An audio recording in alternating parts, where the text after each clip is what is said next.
Hello बच्चों, आज हम थर्ड क्लास की मैथ्स की वर्कशीट 3 करेंगे। इस वर्कशीट में 2 अंकों की संख्याओं की जानकारी दी गई है। फर्स्ट क्वेश्चन है, अंकों 0, 1, 2, 3, 4 का प्रयोग करते हुए 2 अंकों की जितनी संख्याएं बन सकती है बनाओ और अपनी कॉपी पर लिखो।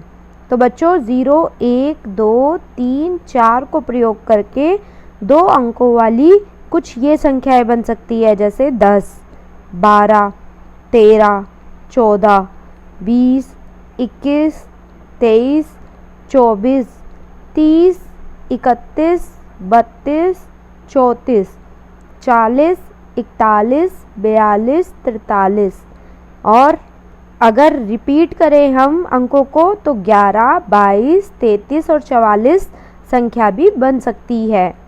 ये सारी संख्याएं हमने 0, 1, 2, 3, 4 को आगे पीछे करके 2 अंकों की संख्याएं बनाई है। सेकंड क्वेश्चन है, निम्न संख्याओं में से 2 अंकों की संख्याएं छांटकर अपनी कॉपी पर लिखो। 2, 23, 32, 45, 324, 5 और 0, 2।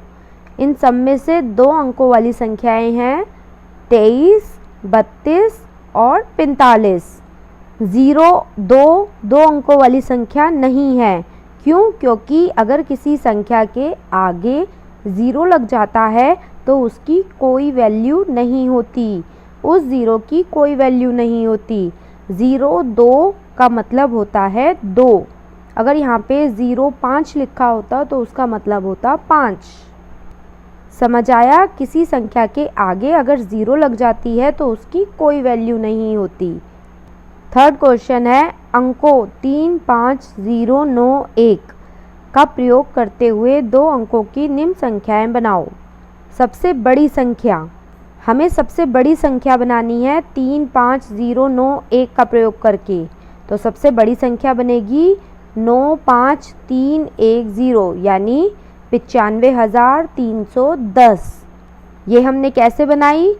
सबसे पहले हमने सबसे बड़ी वाली संख्या लिखी। 3, 5, 0, 9, 1 में से सबसे बड़ी संख्या है 9।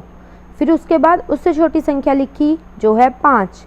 फिर उसके बाद उससे छोटी 3। फिर उसके बाद उससे छोटी 1 और 0 जो कि सबसे छोटी संख्या है उसे सबसे लास्ट में लिखा है। संख्याओं को घटते क्रम में लिखा है, तब जाके हमारी सबसे बड़ी संख्या बनी है। अब सेकंड है सबसे छोटी संख्या। तो सबसे छोटी संख्या में सबसे पहले हम सबसे छोटी संख्या 0 लेंगे, फिर उससे बड़ी संख्या 1 लेंगे, फिर उससे बड़ी 3, उससे बड़ी 5 और सबसे लास्ट में 9, जिससे हमारी सबसे छोटी संख्या जो होगी 1359 बन जाएगी।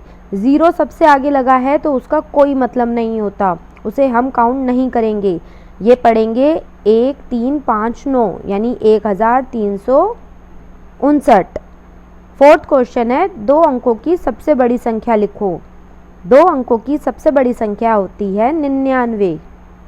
फिफ्थ क्वेश्चन है, 2 अंकों की सबसे छोटी संख्या लिखो। 2 अंकों की सबसे छोटी संख्या होगी 10, क्योंकि 10 से नीचे 9 आ जाता है। तो 9 2 अंकों की संख्या तो है नहीं, 1 अंक की संख्या है, इसलिए 10 सबसे छोटी संख्या होती है 2 अंकों की। और 99 सबसे बड़ी संख्या होती है 2 अंकों की, क्योंकि 99 के बाद 100 आ जाता है। 100 में 3 अंक होते हैं तो वो तो होगी नहीं, तो 99 सबसे बड़ी संख्या 2 अंकों वाली। नेक्स्ट क्वेश्चन है, प्रत्येक भाग में पैटर्न को पहचान कर समूह से अलग संख्या को अपनी कॉपी में लिखो। हमें पैटर्न में कुछ अंक दे रखे हैं, सबसे अलग संख्या को जो कि पैटर्न नहीं बना रही उसे सर्कल करना है और उसकी जगह पर जो सही आएगा वो लिखना है। जैसे 14 में 2 जमा करा तो 16 आया। अब 16 में 2 जमा करेंगे तो कितना आएगा? 18, ना कि 17। तो ये 17 गलत है, इस पर गोला लगा दो, इसकी जगह पे 18 आना चाहिए। फिर 18 में 2 जमा करो 20 और 20 में 2 जमा करो 22, यानी हर संख्या में 2 2 2 2 जमा हो रहा है। इस तरीके से हमारा पैटर्न बन रहा है। नेक्स्ट है 21 में 2 जमा करो 23 में 2 जमा करेंगे तो 24 नहीं 25 आएगा। तो ये 24 गलत संख्या है, इसकी जगह पर 25 आना चाहिए। अब 25 पे 2 जमा करो 27, 27 में 2 जमा करो 29। इस तरीके से हमारा पैटर्न बनेगा। 24 गलत है। नेक्स्ट 32, 32 में 2 जमा करो 34, 34 में 2 जमा करो 36, 36 में 2 जमा करेंगे तो 38 आएगा, लेकिन यहाँ पे तो 37 है, इसका मतलब ये गलत है। 37 की जगह पर 38 आना चाहिए। अब 38 में 2 जमा करेंगे तो 40 आएगा। हर नंबर में 2-2 जमा हो रहा है। 7th क्वेश्चन है, 2-2 कदम आगे बढ़ो और कॉपी में लिखो। हमें 2-2 कदम आगे बढ़ना है, यानी 2-2 जमा करना है। 12 में 2 जमा करो 14, 14 में 2 जमा करो 16, 16 में 2 जमा 18, 18 में 2 जमा 20, 20 में 2 जमा 22, 22 में 2 जमा 24। इस तरीके से हम 2-2 कदम आगे बढ़ते चले गए। नेक्स्ट है 3-3 कदम पीछे चलो और कॉपी में लिखो। अब हमें 3-3 कदम पीछे चलने हैं, यानी घटा करनी है। 36 में 3 घटा करो 33, 33 में 3 कम करो 30, 30 में 3 कम करो 27, 27 में 3 कम करें 24, 24 में 3 कम करें 21, 21 में 3 कम करें 18। इस तरीके से हम पीछे चले हैं, यानी घटा करी है हमने 3, और आगे बढ़ने का मतलब होता है जमा करना। 8th क्वेश्चन है, दी गई तालिका को अपनी कॉपी पे बनाओ और दिए निर्देशानुसार खाली स्थान भरो। हमें एक पैटर्न दे रखा है जिसमें कितने गोले दे रखे हैं, गिनो उन गोलों को। 25 है वो गोले, यानी बिंदुओं की संख्या 25 है। अब हमें बताना है इस 25 में दहाई का अंक क्या है और इकाई का अंक क्या है।